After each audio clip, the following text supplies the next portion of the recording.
Budget से आपको क्या उम्मीदें हैं? बजट जो आज तक आया है वो तो निराशा ही हमारे पेंशनर्स को लगी है, राजकीय पेंशनर जितने हम लोग हैं। लेकिन मेरी अपेक्षा ये है कि जो है इसको जो है बिल्कुल कर मुक्त रखना चाहिए। जो पेंशन जो है हमारी है, ये जो है कोई आमदनी का साधन नहीं है, तो इसलिए इसको जो है कर मुक्त रखना चाहिए।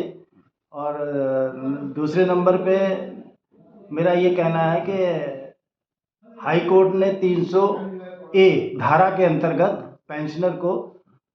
पेंशन को जो उसकी निजी संपत्ति बताया है, तो निजी संपत्ति के नाते इस पे जो है कोई भी टैक्स नहीं होना चाहिए। नंबर 2, उसके अलावा जैसे कृषि का उत्पादनों पे कोई टैक्स नहीं लिया जाता है, तो इसको जो है कर मुक्त रखना चाहिए। तीसरा, जनप्रतिनिधियों को कर मुक्त रख के या उनके एवज में सरकारें खुद भुगतान करती हैं, तो जो है ऐसा ही परिविधान जो है हमारे पेंशनर्स के ऊपर भी होना चाहिए। विडंबना की स्थिति रहती है, 2.5 लाख से ऊपर की आय पर कर देना होता है और 5 लाख तक नहीं भी देना होता है। तो ये कैलकुलेशन का गेम है।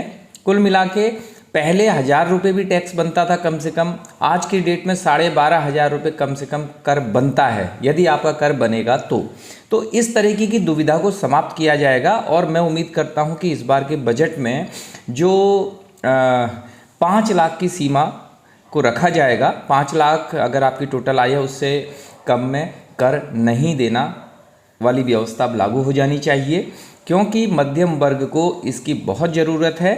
और जितने भी नौकरी पेशा लोग हैं उन्होंने इसकी बहुत ज़रूरत महसूस की है। खासकर कोरोना के बाद जो रोज़गार में और व्यवसाय में सामान्यतः थोड़ा सा गिरावट महसूस की गई है, उसका असर डॉलर और रुपये की कीमतों में और तेल की कीमतों में भी देखा गया है। तो हम वित्त मंत्री महोदय से अनुरोध करेंगे कि इस बार कर की सीमा को 5 लाख तक कर ही दिया जाए। और सबसे महत्वपूर्ण बात, जो सरकार फरवरी 23 में अगले वित्तीय वर्ष का जो बजट प्रस्तुत करने जा रही है, वो गरीब मजदूर, किसानों, व्यापारियों और मध्यम वर्ग के लोगों के हितों को ध्यान में रखकर होना चाहिए। चरम सीमा पर पहुंच चुकी महंगाई पर अंकुश लगाने संबंधी बजट भी इसके साथ ही पेश होना चाहिए। इसके साथ ही इनकम टैक्स स्लैब में इस वर्ष बदलाव होना चाहिए।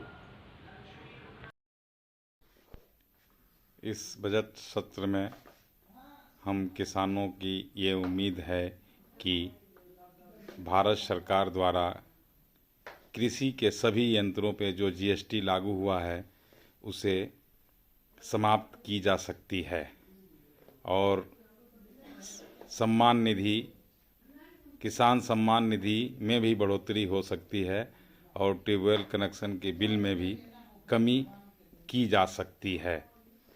हमें ये भारत सरकार से उम्मीद है। मैं डॉक्टर नासिर हुसैन, काशीपुर उत्तराखंड से। जैसे कि केंद्र सरकार बजट पेश करने जा रही है और माननीय मुख्यमंत्री माननीय मोदी जी बहुत अच्छा कार्य कर रहे हैं। और जैसे कि महंगाई को लेकर के जनता परेशान है, आम जनता महंगाई से जूझ रही है।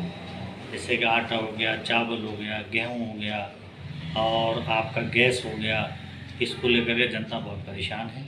माननीय प्रधानमंत्री जी से निवेदन है कि वो ऐसा बजट पेश करें जो आम जनता को भी उसमें लाभ मिल सके। और बाकी तो बहुत अच्छा कार्य कर रहे हैं, सभी के हित में काम कर रहे हैं मोदी जी। केंद्र सरकार से हमें बहुत उम्मीदें हैं और बढ़िया ही बजट पेश होगा, ये सबकी जनता की उम्मीद है मोदी जी से कि सबका ध्यान रखते हुए, आम जनता का ध्यान रखते हुए बजट पेश करें। और महंगाई को देखते हुए, क्योंकि महंगाई बहुत हो गई है हर चीज़ पे, उस पर कंट्रोल होना बहुत ज़रूरी है, उसी हिसाब से बजट पेश करें। और मैं ये कहना चाहूँगा कि बस आम जनता के ध्यान को रखते हुए बजट पेश करें। जहाँ तक मेरा मानना है, मध्यम वर्ग और निम्न वर्ग को ध्यान में रखते हुए होना चाहिए। और इधर जो कर्मचारी हैं और जो पेंशन भोगी हैं, कई समय से बजट में जो है उनके लिए कोई विशेष प्रावधान नहीं किए गए हैं। वो 2.5 लाख की लिमिट जो थी वो अभी भी बनी हुई है 5 साल पहले से। और जबकि आजकल एक 4th क्लास भी 2.5 लाख या वो 5 लाख के लगभग 4-5 लाख रुपया सैलरी लेता है। तो उसमें उम्मीद लोग कर रहे हैं, नौकरी पेशा लोग, कि इस बजट में हमें ज़रूर कुछ न कुछ लाभ दिया जाएगा। मैं बच्ची सिंह रावत ग्राम विकास विभाग से डिस्ट्रिक्ट अकाउंटेंट के पद से सेवानिवृत्त हुआ हूँ। वर्तमान में जो बजट पास होने जा रहा है, इसमें मेरा अपना मंतव्य है कि सबसे पहले कृषि का बजट सही होना चाहिए, जिससे किसानों को आर्थिक लाभ मिल सके और सारे देश और राज्य के नागरिकों की और अन्न धन्य की पूर्ति हो सके। और दूसरा है सुरक्षा। देश की सुरक्षा नितांत आवश्यक है। इस सुरक्षा में पुलिसकर्मी हों चाहे हमारे सैनिक हों, उनके लिए अच्छी व्यवस्था होनी चाहिए, जिससे सुरक्षित हमारा देश सुरक्षित रह सके। स्वास्थ्य के संबंध में हमारा देश और राज्य में स्वास्थ्य व्यवस्था बिल्कुल सरमरा गई है। आज जहाँ डॉक्टर नहीं है, मशीनरी नहीं है, तो इसकी व्यवस्था होनी चाहिए, जिससे आम नागरिक को स्वास्थ्य की सुविधा उपलब्ध हो। इसमें अच्छा बजट देना चाहिए। तीसरा और रसोई, आज हमारी गृहिणियों के लिए रसोई बहुत महंगी हो गई है। इस पर लगाम लगानी चाहिए सरकार ने। गृहिणियों के लिए रसोई के लिए सस्ते दामों पर सारी सुविधाएं उपलब्ध करानी चाहिए। अतः वरिष्ठ नागरिकों के लिए 5 लाख तक के लिए इनकम टैक्स की छूट होनी चाहिए। आम बजट में सारे आम नागरिक के लिए सारी सुविधाएं होनी चाहिए, जिससे कि हमारा देश अच्छा चल सके, सारी व्यवस्थाएं दुरुस्त रह सके। राज्य में प्रत्येक परिवार से प्रत्येक व्यक्ति को जो है रोजगार की सुविधाएं उपलब्ध होना चाहिए। सरकार ने इसके लिए भी बजट रखना चाहिए, और ताकि हर व्यक्ति को रोजगार मिल सके, वो अपना और अपने देश की, अपने राज्य की सुरक्षा कर सके। सर, बजट के बारे में मतलब ऐसा ध्यान में रखना चाहिए हमारी सरकार को कि हर वर्ग के लोगों के हित को ध्यान में रखते हुए बजट बनाना चाहिए। जैसे हमारे कृषि संबंधित हो गया, सारी ज़मीनें बंजर पड़ी हुई हैं, इतने हमारे अनाज की इतनी डिमांड है और सारी ज़मीनें बंजर पड़ के पलायन हो रहा है। उस पर कृषि पे आधारित बजट होना चाहिए। जो हमारी स्वयं सहायता समूह गांव में हमारी महिलाएं काम कर रही हैं, खेती का जैसे पशुओं का, उनके पक्ष में अगर बजट अच्छा सा हो तो उन महिलाओं को भी काम करने का मन करेगा। कृषि के आधारित पे काम करेंगे वो लोग।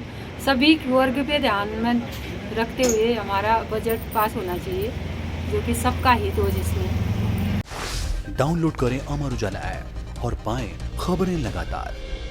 अगर आप ये वीडियो YouTube पर देख रहे हैं तो हमारे चैनल को सब्सक्राइब करें और बेल आइकन को दबाना ना भूलें। अगर आप Facebook पर ये वीडियो देख रहे हैं तो हमारे पेज को लाइक करें।